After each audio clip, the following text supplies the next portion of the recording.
Today it is Lazy Daze Tubby, and I'm back at it again on my solo channel, doing some more history reaction for you guys today. And it is some more Mongol Invasions for you guys, and it is their episode, the Mamluk-Ilkhanate Wars. I'm really looking forward to finding out what they've got in store for me today. Kings and Generals make amazing content as always, so if you haven't already, head over to their page. The link's in the description box down below. If you guys are enjoying my reactions, looking forward to all future reactions, like, comment, subscribe, hit that notification bell. But we are going to jump straight into this one. The defeat of the Mongols at Aingelut in 1260 was not the end of the war between the Mongols and the Mamluks. And over the next 50 years, they tried repeatedly to avenge their losses, only to be halted by the Mamluks' valiant resistance. In this video, we will look at the efforts by the Mongol Ilkhanate to bring their horses to the Nile, further conflicts with the Mamluk Sultanate of Egypt, and the battles of Elbistan and Homs. With the death of Mongkur in 1259, the Mongol Empire was irrevocably broken. While Hulagu and his successors stayed on good terms with his brother Kublai, Hulagu was the independent ruler of a vast domain, stretching from modern Turkey to the Amu Darya, known as the Ilkhanate. Hulagu's cousins in the Golden Horde, Chagatai Khanate and the Neguderis, were almost immediately antagonistic to the Ilkhans, who found themselves defending their distant frontiers from all three, in addition to internal revolts. For the Ilkhans, the Mamluks were but one frontier amongst several, one they could only turn to when the threat from the other Khanates was low. For the Mamluks, their border with the Ilkhanate along the Euphrates River was of the utmost importance. In the aftermath of Aingelut, the Mamluk Sultan Qutuz was assassinated by the energetic Babars. Of immense ambition and drive, Babars understood clearly the danger the Mongols posed and set up his entire kingdom to defend against them. I remember that in the other video we watched. He expanded the Mamluk regiments, encouraging good relations with the Golden Horde, Genoese and Byzantine Empire to keep up the flow of Turkic slave soldiers from the steppe.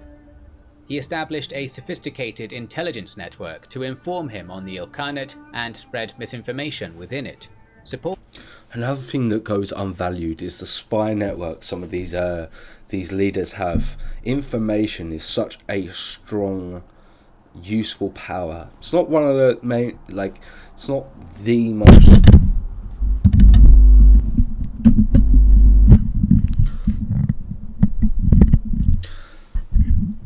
Yeah, knowledge isn't like the one thing that creates power, but it's definitely one of the things that help you maintain and have power. Supported by a system of signal towers, messenger pigeons, improved roads, bridges and relay stations to rapidly send messages. Frontier fortifications like Al-Bira and Al-Rabba on the Euphrates were strengthened, and Babars would immediately march from Cairo when the Mongols raided. His swift reaction kept border officials loyal, feeling their sultan would soon be there to assist them or to punish defections. Garrisons withdrew and regrouped at designated locations during invasions, facing the Mongols with united forces or awaiting the Sultan. Babars cultivated relations with Bedouin nomads across Syria, who provided valuable auxiliaries and intelligence, and he kept them from allying with the Mongols. Nice. Finally, he strengthened his position domestically, controlling the economy and appointing caliphs to legitimize himself, presenting himself as the defender of Islam. Babars prepared his entire kingdom for Mongol attacks. It was a highly effective system the Ilkhanate struggled against, but demanded great personal ability on the part of the monarch.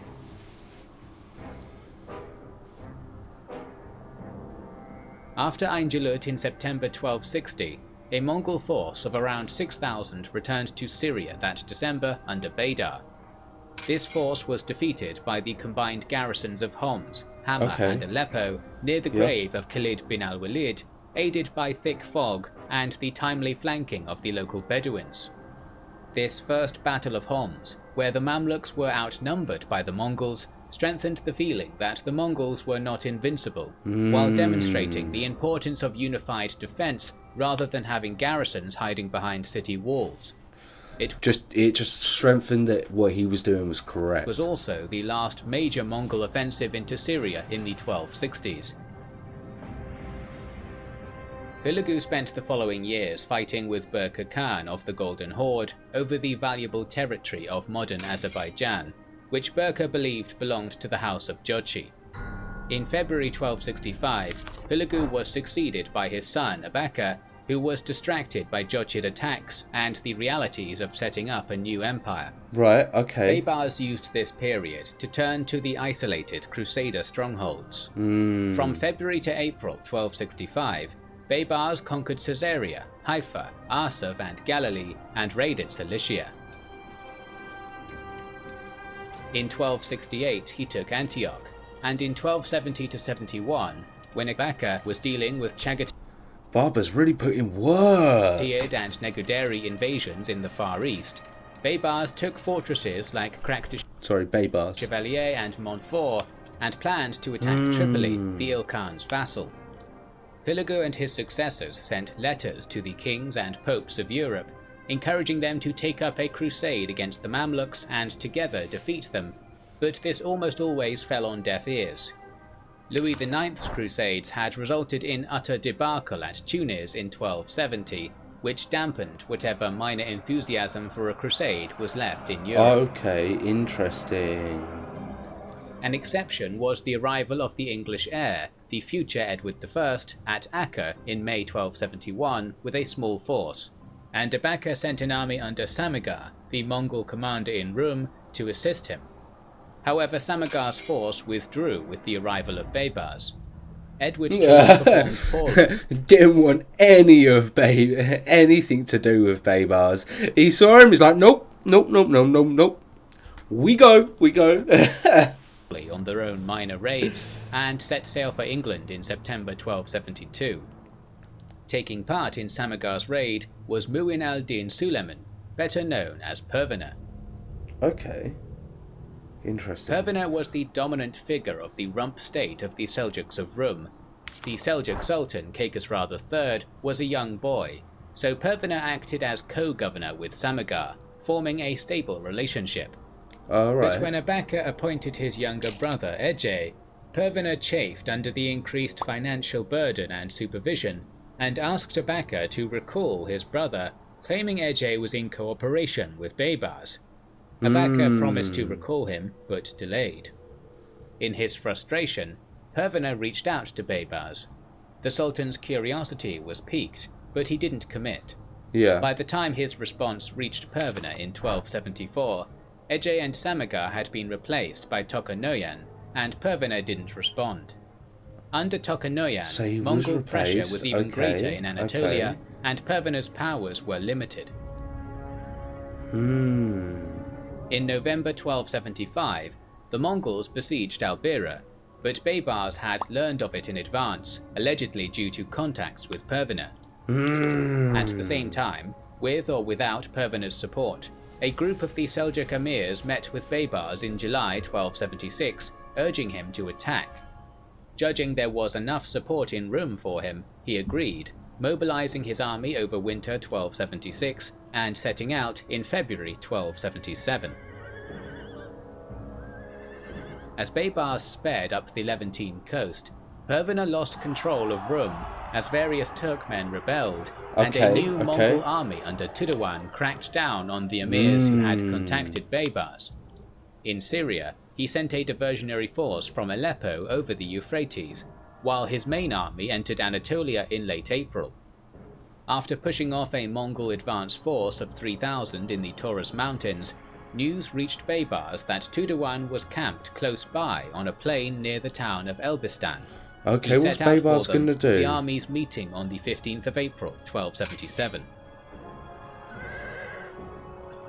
Tudawan's army was about 14,000 strong, divided into 11 contingents of 1,000, consisting mostly of Turkic heavy cavalry fighting in a style similar to the Mongols, with a 12th contingent of 3,000 Georgians. An army of similar size under Pervena, made up of Rumi troops, was stationed nearby, but Tudawan distrusted them and kept them away from his lines. Interesting. Okay. Tudawan's scouts had failed to judge the size of the Mamluk army, which he believed to be smaller and not led by Babars. In reality, the Mamluks outnumbered and not even led by Babars. Oh no! But the Mongols by a few thousand. As the Mamluks entered the plain at the narrow end, they were unable to properly form up, and their centre was positioned before their left wing. The Mongol left flank began the battle, sending arrows into the Mamluk standard bearers in the centre before charging them. The Mamluk centre buckled under the charge, and the more exposed Mamluk left wing was similarly pounded by the Mongol right. The situation was critical for the Mamluks. Likely at this stage, their Bedouin irregulars fled. Babars forced in his reserve, the garrison of Hama, to reinforce his left, and succeeded in pushing back the Mongols. A brief respite allowed the Mamluks to better deploy their lines and counterattack. The Mongols fought fiercely, but the greater numbers of the Mamluks made the difference. Gradually forced back over the course of the day, their horses exhausted and unable to access remounts, the Mongols dismounted, signaling that they were fighting to the death. With great struggle, the Mamluks defeated them and killed their commanders. That's really unlike the Mongols to dismount their horses. Wow. The Seljuk army took little part in the battle and dispersed.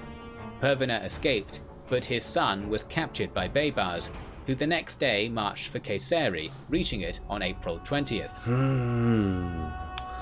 Babars ordered Pervena and the Seljuk Sultan support him, but Pervena held out in his own castle. Both realized that Babars would not be able to hold his position, deep in enemy territory, with supplies running low, while the rest of his kingdom was unprotected, and a furious Abaka rallied his army. 5 days after entering Kayseri, Babars was en route back to Syria, and though his vanguard deserted to the Mongols, by June he was in Damascus. Abaka arrived in Anatolia too late to catch Babars, and in his fury was only narrowly persuaded out of massacring everything between Kayseri and Erzurum, while the summer heat kept him from invading Syria. Ooh, he was not happy. He was able to catch Pervena though, and put him to death. It's alright, he decided to die, he needed to die. Thus ended one of Babars' most skillfully executed campaigns. Go on, Babars. Quick and devastating, it created a terrible mess for the Ilkhanate. It was a great shock when the Lion of Egypt suddenly died at the beginning of July 1277, shortly after his return. Oh, really? Babars had hoped to establish a dynasty, but his sons were deposed from the throne, and one of his Mamluks, Kalawan, finally became the Sultan in November 1279, though this was not uncontested. That's a shame about him not being able to make a dynasty.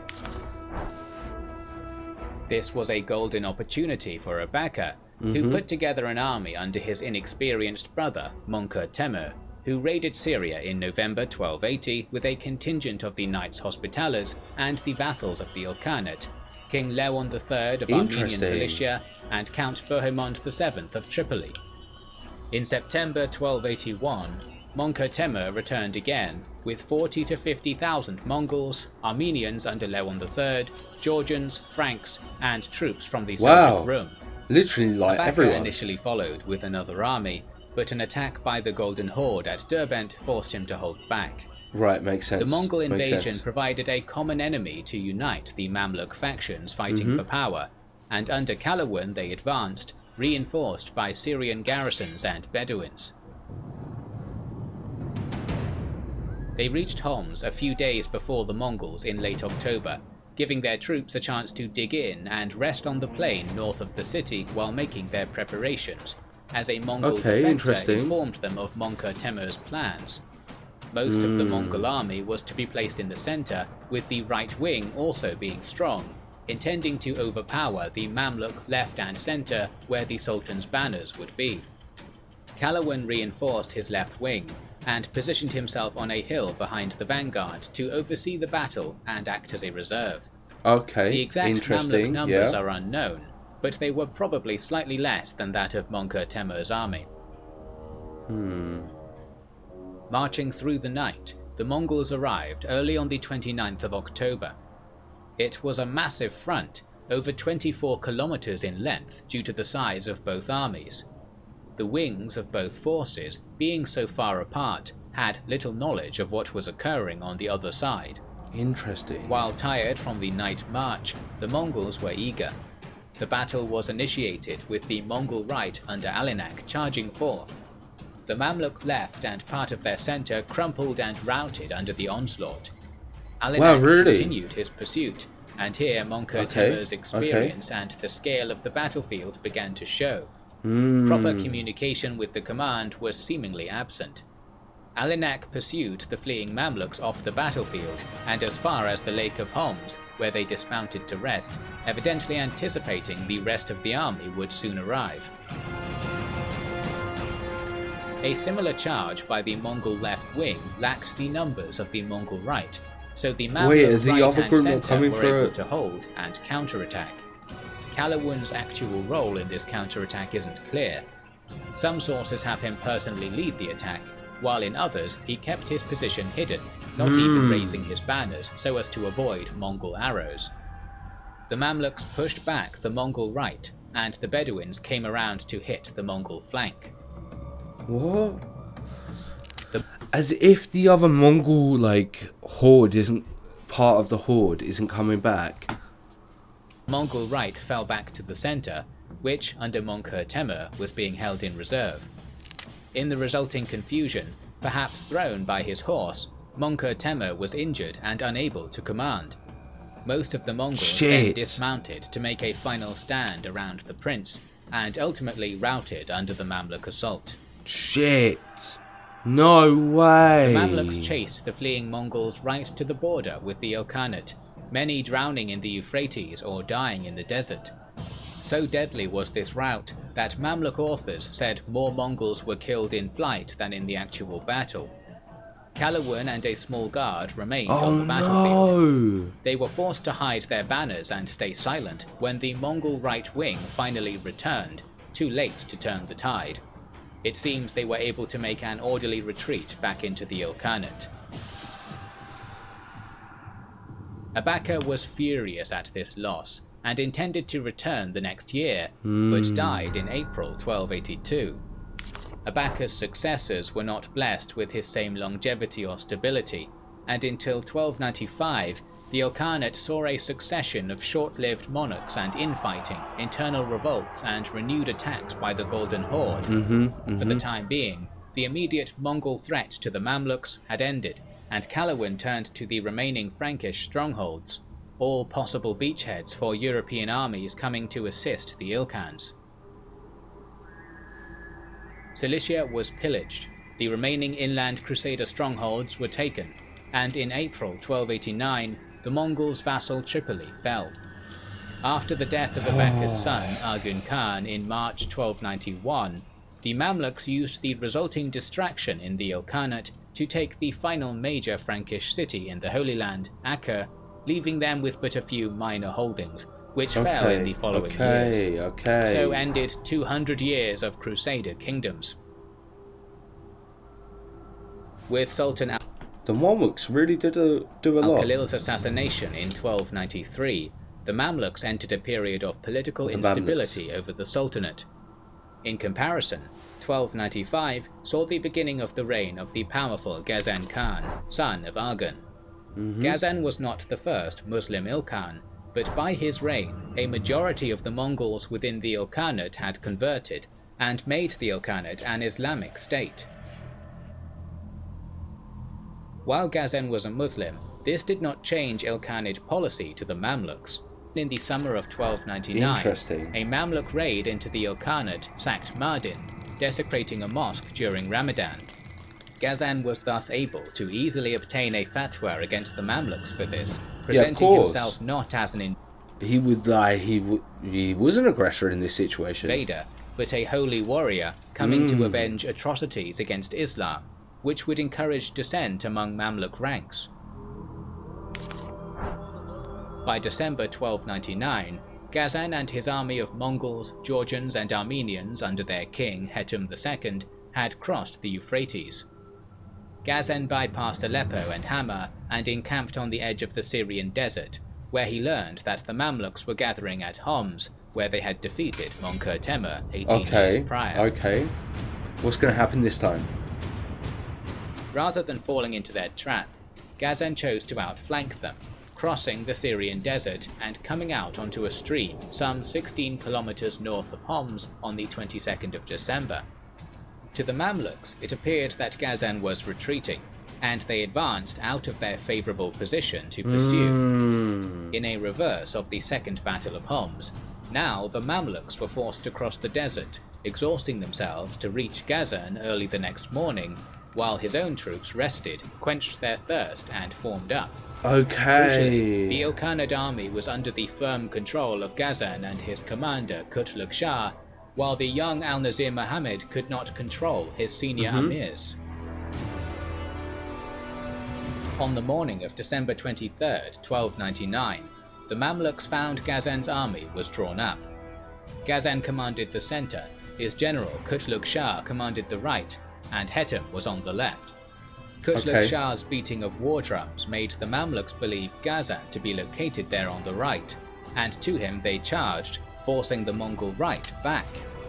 Ghazan led the counterattack against them, and Kutluk Shah rallied what forces he could and rejoined his Khan. From 11 AM until nightfall, the battle raged, but finally the Mamluks broke and fled. Ghazan pursued them past Homs before encamping, not wishing to be drawn into a false retreat in the dark. Alright, okay, interesting. Homs surrendered without a fight, and Ghazan took the Sultan's treasure. Next, Ghazan marched on to Damascus, which also surrendered without a fight, though its citadel held out. It seems almost the entire Mamluk garrison of Syria had retreated, perhaps recalled to defend the capital. Mongol raiding parties were making it as far as Gaza, with one source reporting they even entered Jerusalem, and the Sultanate seemed poised to fall. Did they actually go to Jerusalem? But on February 5th, 1300, Ghazan withdrew from Damascus, returning to the Ilkhanate. Kutluk Shah had been left to take the citadel of Damascus, but he soon followed the Khan. By the end of May, the Mamluks had retaken Syria. Exactly why Ghazan withdrew is unclear. Possibly, reports of a Neguderi invasion in the east of his realm demanded his attention, or he feared there would not be sufficient pasturage for his large army to make the trip to Egypt. Whichever the reason, Ghazan had lost the greatest chance to destroy the Mamluks. As if he didn't take that opportunity. Ghazan did cross the Euphrates at the end of December 1300, reaching as far as Aleppo, but heavy rains rendered military operations untenable. In 1303, Ghazan ordered Kutluk Shah back into Syria, but he was defeated at Marj al-Safar near Damascus in April. Ghazan's death the next year, at only 34 years old, prevented his next assault. His brother and successor, Uljatu, ordered the final Ilkhanate attack on the Sultanate, an embarrassing effort in winter 1312, which saw the army retreat not from the royal Mamluks, but the stiff resistance of ordinary townsfolk.